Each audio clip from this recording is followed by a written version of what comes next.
Senator Whish-Wilson. Thank you, President. My question is also to Senator Birmingham, representing the Minister for Resources. Senator Birmingham, last week the New South Wales Liberal member for Mackellar, Jason Falinski, called on the House to oppose oil and gas drilling off the coast of Sydney and oppose the renewal of the Petroleum Exploration Permit PEP-11 licence.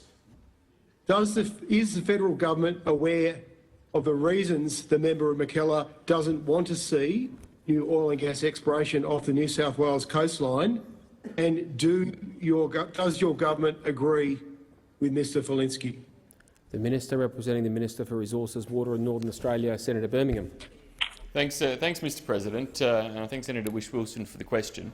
I did not see Mr Falinski's comments. He's welcome to the Senate if he wishes, but he does a fine job in his electorate already.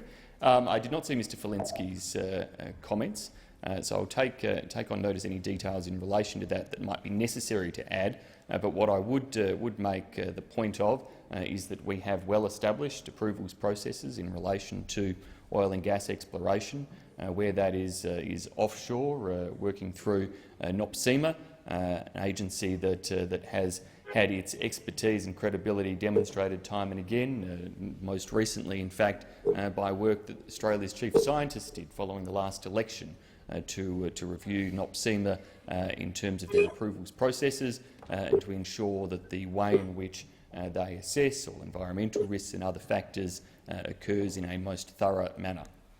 Senator Whish-Wilson, a supplementary question. Thank you, President.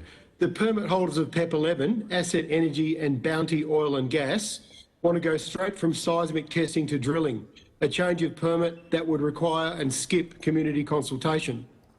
Given the New South Wales Liberal government also opposes any extension to PEP-11 and the ultimate decision rests with the federal minister, will your government listen to your federal and state colleagues rather than a few oil and gas interests and step in to protect the New South Wales coastline from a potentially deadly oil spill and a divisive industrial development? Senator Birmingham.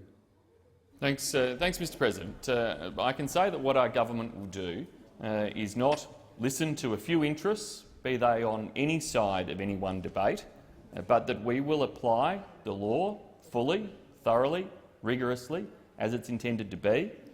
We will let our independent agencies who operate under laws passed through this parliament undertake the assessments of any applications for permits, changes in permits or otherwise be conducted without any political interference, but on the basis of the merits of those cases, including, of course, the thorough and proper environmental consideration that will be given to any such applications or requests.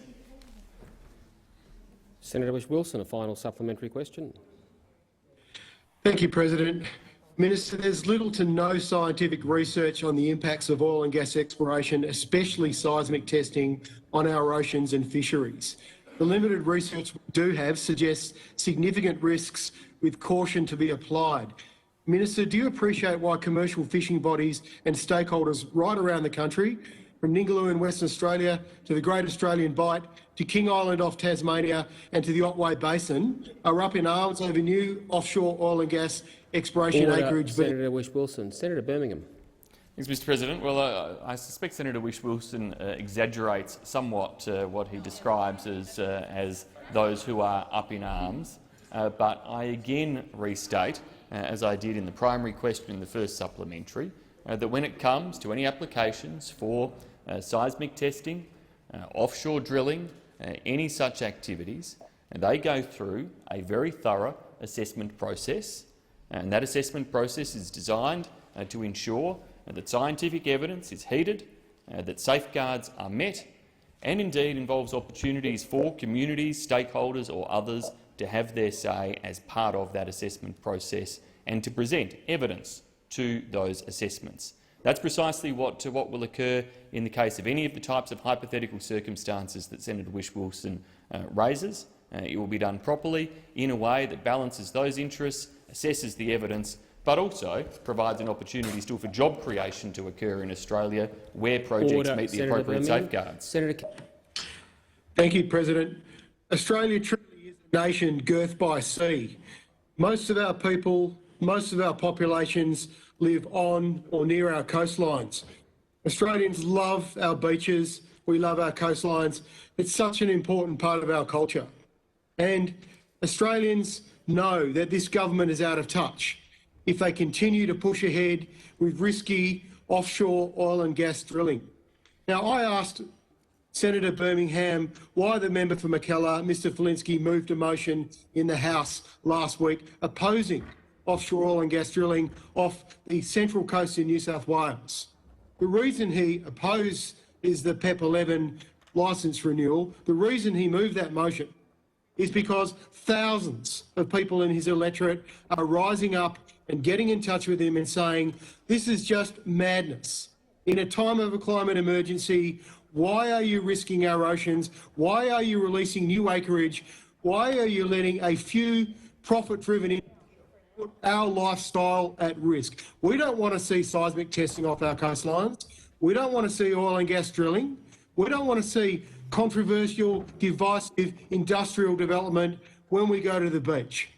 And it's not just off Central Coast in New South Wales. We've seen tens of thousands of people right around the country before the last election paddle out at oceans and beaches around this country to say no to new drilling in the Great Australian Bight. And I asked Senator Birmingham also about the fishing industry. Well, he might think that I'm exaggerating when I tell him that the fishing industry in this country is up in arms about new acreage being issued for seismic testing and oil and gas drilling. But let me tell you what we discovered in our last hearing at our Senate inquiry into risky seismic testing. We heard that Tasmanian fishermen, commercial fishermen, were so desperate to stop this oil and gas drilling and this seismic testing in their productive fishery that they were prepared to blockade seismic boats.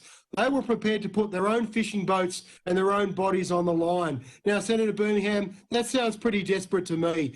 We've had submissions from your home state, from the tuna fishery. We've had submissions from the West Australian fishing industry, and we've heard evidence from the Victorian fishing industry already that they do not want to see more seismic testing in their fisheries. They're not happy with the process. They're not happy this is going ahead. You will be in for a rude shock if you don't listen to the Australian people on this most critical of issues. Order. Senator Wilson.